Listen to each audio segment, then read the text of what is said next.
साम्राज्य न्यूज, सामान्यांचा असामान्य आवाज। कोरोना रुग्णांच्या वाढत्या संख्येमुळे संपूर्ण राज्यामध्ये आरोग्य प्रशासन अलर्टवर आहे। संपूर्ण महाराष्ट्रात मिनी लॉकडाऊन जाहीर झालाय, तर सोलापूर जिल्ह्यात देखील संचारबंदी लागू करण्यात आली आहे। या संपूर्ण परिस्थितीत ज्या ठिकाणी कोरोना पॉझिटिव्ह रुग्णांवर उपचार सुरू आहेत, त्या कोविड सेंटरची दुरावस्था झाली आहे। सिंहगड कोविड सेंटरमध्ये एकूण 321 रुग्णांची संख्या असून तेथे प्रचंड अस्वच्छता, निकृष्ट दर्जाचे जेवण, पिण्याच्या पाण्याचे फिल्टर खराब झाल्याने अस्वच्छ पाणीसाठा आणि डॉक्टरांची संख्या कमी झाली आहे। या प्रकारामुळे कोरोना संसर्ग वाढण्याचा धोका निर्माण झाला आहे। नागरिकांची वारंवार तक्रार लक्षात घेऊन नगरसेवक सुरेश पाटील यांनी शुक्रवारी दुपारी सिंहगड कॉलेजला भेट दिली व रुग्णांच्या तक्रारी जाणून घेतल्या। या प्रसंगी सहाय्यक नियंत्रण अधिकारी विक्रमसिंग पाटील, सुरेश बिद्री उपस्थित होते। सोलापूर मनपाच्या वतीने मक्तेदाराकडून प्रत्येक कोविड सेंटरला जेवण पोहोचवले जाते, परंतु निकृष्ट पद्धतीचे जेवण असल्याने रुग्णांवर उपाशी बसण्याची वेळ आली आहे। रुग्णांना तपासण्यासाठी नियुक्त केलेल्या डॉक्टरांचे वेतन कमी केल्याने डॉक्टरांची संख्या देखील कमी झाली आहे। कोरोना रुग्णांना तपासणीसाठी बदलणारे डॉक्टर जीव धोक्यात घालून माळरानातील सिंहगड कॉलेजला जात असतात। रात्रीच्या वेळी अंधार असल्याने महिला डॉक्टरांना जीव मुठीत धरून जावे लागत असल्याची तक्रार एका महिला डॉक्टराने व्यक्त केली। 40,000-30,000 केले तरी तर विषयच नाही सर, पण आम्हाला ट्रॅव्हलिंग अलाउन्स पण नाही स्वतः, म्हणजे मोहोळचे आम्ही दोघी। हां, पण ते व्हॅन पण नाही आहे तिकडं, अलाउड नाही आहे म्हणतात महानगरपालिकेची गाडी, आणि मग ट्रॅव्हलिंग अलाउन्स तरी द्यायला पाहिजे ना आमचं, आम्ही येतो कसं तरी। आता काम करणाऱ्या आपल्या डॉक्टरांनी सिस्टरपैकी कोणाला तर यांना कोरोना झालं का माहिती असं, यांना तपासणी करताना वगैरे बघताना वगैरे झाले का? हो, महेश बिराजदार एका आणि का मग त्यांना काय दाखवलं चांगले व्यवस्थित हे केलं बरं झालं ते आपले डॉक्टर मग तुम्हाला यांना सर किट वगैरे आपलं मास्क वगैरे काय सर्व देतात ना ते कोण असं किट वगैरे कारण उद्या का होऊ नये ना तुम्हाला पण करतो ना। बाकी तुमचं काय प्रॉब्लेम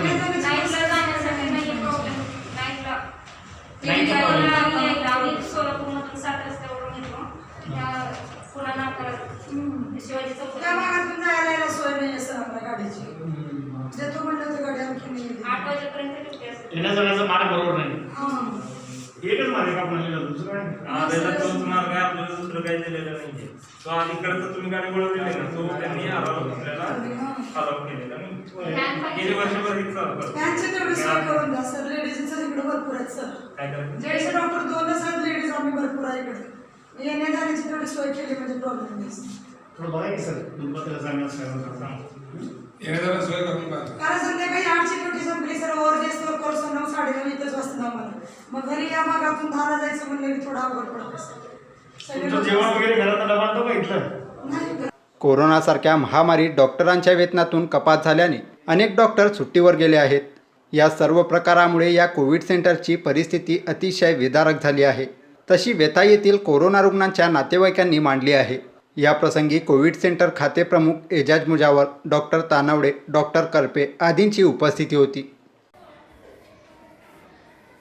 देशात आणि महाराष्ट्रात व सोलापूर शहरामध्ये कोरोनाचा प्रादुर्भाव गेल्या मार्चपासून 1 वर्षापासून वाढलेले असताना या ठिकाणी गेल्या 2-3 महिन्यात कमी झालेलं होतं थोडंफार, पुन्हा या मार्च महिन्यामध्ये भरपूर प्रमाणात या ठिकाणी कोरोनाचे प्रादुर्भाव वाढल्यामुळं या सोलापूर शहरात जे 100 पॉझिटिव्ह निघत होते, 150 निघत होते, आता 300, 250, 400 असं निघालेले आहेत। यामुळं सोलापूर शहरामधले महानगरपालिकेच्या वतीनं, जिल्हा अधिकारीच्या वतीनं, आयुक्त आणि जिल्हाधिकारी या दोघांनी मिळून या जिल्ह्यामध्ये आणि शहरामध्ये अनेक पॉझिटिव्ह पेशंटना या ठिकाणी क्वारंटाईन करण्याचं मानस या ठिकाणी आहे। परंतु क्वारंटाईन करत असताना त्या ठिकाणी क्वारंटाईन सेंटरमध्ये काल आम्ही अचानकपणे विजिट दिल्यानंतर सिंहगड येथे जेवणाचं व्यवस्था या ठिकाणी फार निकृष्ट दर्जाचं आहे।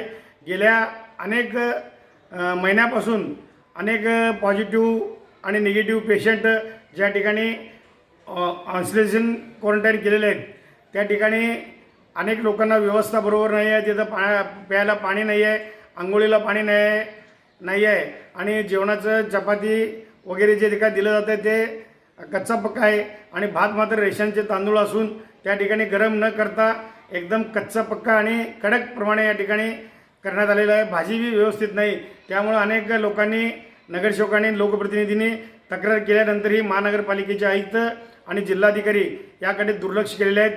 गेल्या अनेक वर्षापासून जेव्हा कोरोना झालं तेव्हापासून त्या क्वारंटाईन सेंटरला अनेक आयुक्त बघितलं, एकही आयुक्त त्या ठिकाणी गेले नाही. एकही आपले अतिरिक्त आयुक्त, उपायुक्त, सहाय्यक आयुक्त एवढे असताना महानगरपालिकेत, परंतु 2 दिवसापूर्वी उपायुक्त पांडे यांनी गेलेले होते.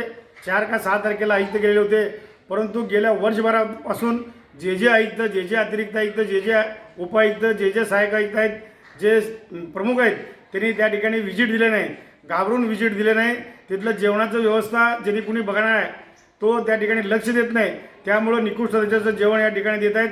आता अनेक नागरिकांना त्या ठिकाणी चौकशी केल्यानंतर वाटायला लागलं आहे की बाबा क्वारंटाईन होऊन मरतंय असं जे लोकांनी सांगालेत ते मरण्यापेक्षा तिथं जेवण न मिळता, पाणी न मिळता लोकांना फार त्रास व्हावा लागला आहे. त्याकडे माननीय आयुक्त साहेबांनी आणि माननीय जिल्हाधिकाऱ्यांनी लक्ष द्यावं. अन्यथा आम्ही लोकप्रतिनिधी म्हणून या ठिकाणी वर CMला आणि PMला तक्रार करून यांच्यावर सखोल चौकशी करा आणि यांच्यावर कारवाई करा, या पद्धतीचं आम्ही नियोजन करणार आहोत.